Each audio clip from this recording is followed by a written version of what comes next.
ನಮಸ್ಕಾರ ವೀಕ್ಷಕರೇ, general TV ಕನ್ನಡಕ್ಕೆ ಸ್ವಾಗತ.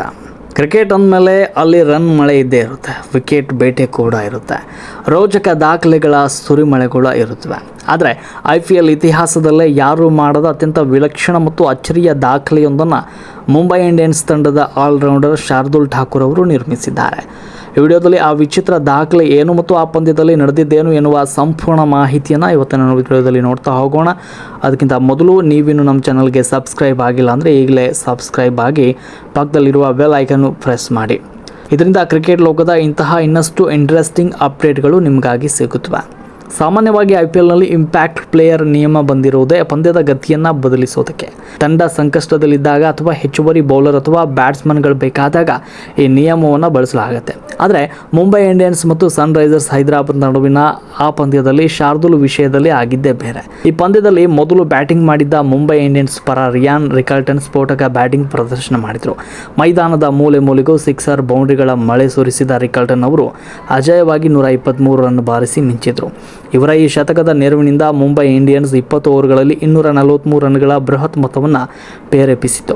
ಇಷ್ಟು ದೊಡ್ಡ ಮೊತ್ತವನ್ನು ಬೆನ್ನಟ್ಟಿದ ಹೈದರಾಬಾದ್ ತಂಡವನ್ನು ಕಟ್ಟಿ ಹಾಕುವುದಕ್ಕೆ ಮುಂಬೈ ಇಂಡಿಯನ್ಸ್ ತಂಡ ಇಂಪ್ಯಾಕ್ಟ್ ಪ್ಲೇಯರ್ ನಿಯಮದಡಿ ಶಾರ್ದೂಲ್ ಠಾಕೂರ್ ಅವರನ್ನು ಮೈದಾನಕ್ಕೆ ಇಳಿಸಿತು. ಸಾಮಾನ್ಯವಾಗಿ ತಂಡಕ್ಕೆ ಬೌಲಿಂಗ್ನಲ್ಲೇ ನೆರವಾಗಲು ಅಥವಾ ವಿಕೆಟ್ ಪಡೆಯಲು ಶಾರ್ದೂಲ್ ಅವರಂತಹ ಅನುಭವಿ ಆಟಗಾರರನ್ನು ಬಳಸಿಕೊಳ್ಳಲಾಗುತ್ತೆ. ಆದರೆ ಆ ಪಂದ್ಯದಲ್ಲಿ ಅಚ್ಚರಿಯ ಘಟನೆಯೊಂದು ನಡೆದಿದೆ. ಮುಂಬೈ ಇಂಡಿಯನ್ಸ್ ತಂಡವು ಹೈದರಾಬಾದ್ ಬ್ಯಾಟ್ಸ್ಮನ್ಗಳನ್ನು ನಿಯಂತ್ರಿಸುವುದಕ್ಕೆ ಬರೋಬ್ಬರಿ 6 ಜನ ಬೌಲರ್ಗಳನ್ನು ಬಳಸಿಕೊಂಡ್ರು. ನಾಯಕ ಹಾರ್ದಿಕ್ ಪಾಂಡ್ಯ ಮಾತ್ರ ಶಾರ್ದೂಲ್ ಠಾಕೂರ್ ಅವರಿಗೆ ಒಂದೇ ಒಂದು ಓವರ್ ಬೌಲಿಂಗ್ ನೀಡಲೇ ಇಲ್ಲ. ಇದರೊಂದಿಗೆ IPL ಇತಿಹಾಸದಲ್ಲೇ ಇಂಪ್ಯಾಕ್ಟ್ ಪ್ಲೇಯರ್ ಆಗಿ ಮೈದಾನಕ್ಕಿಳಿದು ಬ್ಯಾಟಿಂಗ್ ಅಥವಾ ಬೌಲಿಂಗ್ ಎರಡನ್ನೂ ಮಾಡದ ಮೊದಲ ಆಟಗಾರ ಎನ್ನುವಂಥ ವಿಚಿತ್ರ ದಾಖಲೆಯೊಂದು ಶಾರ್ದೂಲ್ ಠಾಕೂರ್ ಅವರ ಪಾಲಾಗಿದೆ. ಮೈದಾನಕ್ಕೆ ಬಂದು ಕೇವಲ ಫೀಲ್ಡಿಂಗ್ ಮಾಡಿ ವಾಪಸ್ ಹೋದಂತಾಗಿದೆ. ಶಾರ್ದೂಲ್ ಅವರ ಈ ಪರಿಸ್ಥಿತಿ ನಿಜಕ್ಕೂ ಕೂಡ ಖೇದಕರವಾಗಿದೆ. ಹಿಂದೆ ಕೆಲವು ಪಂದ್ಯಗಳಲ್ಲಿ ಶಾರ್ದೂಲ್ ಇಂತಹ ಸಂದರ್ಭಗಳನ್ನು ಎದುರಿಸಿದ್ರು. ಈ ಪಂದ್ಯವು ಸಂಪೂರ್ಣವಾಗಿ ಅವರ ಯಾವುದೇ ಪಾತ್ರವಿಲ್ಲದೆಯೇ ಕೊನೆಗೊಂಡಿದ್ದು ಎಲ್ಲರ ಅಚ್ಚರಿಗೆ ಕಾರಣವಾಗಿದೆ. ಇದಕ್ಕೂ ಮುನ್ನ ಇದೇ ಸೀಸನ್ನಲ್ಲಿ KKR ವಿರುದ್ಧ ಪಂದ್ಯದಲ್ಲಿ ಶಾರ್ದೂಲ್ ಅವರು 3 ವಿಕೆಟನ್ನು ಪಡೆದು ಪಂದ್ಯ ಪುರುಷ ಪ್ರಶಸ್ತಿ ಗೆಲ್ಲುವ ಮೂಲಕ ತಮ್ಮ ಸಾಮರ್ಥ್ಯವನ್ನು ಸಾಬೀತುಪಡಿಸಿದರು.